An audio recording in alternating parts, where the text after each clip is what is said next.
eat some soup. I make some tinula. No, is that?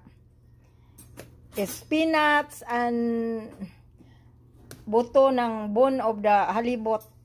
So, this is our dinner with rice.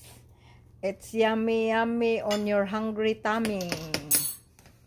Okay, it's boiling and it's ready.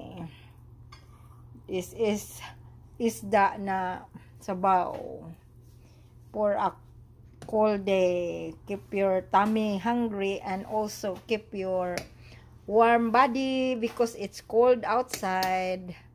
So you're gonna be having soup. If you are cold in the day, just add some ginger, boil water, put ginger, onion, and more ginger, and also black pepper, tomato.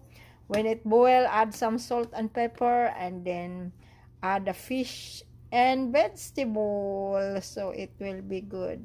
More ginger, so it will look and taste ginger, good for the cold.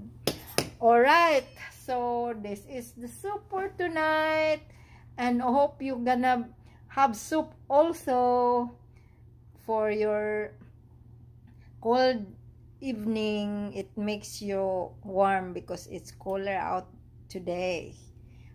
All right, come and eat. Bye bye.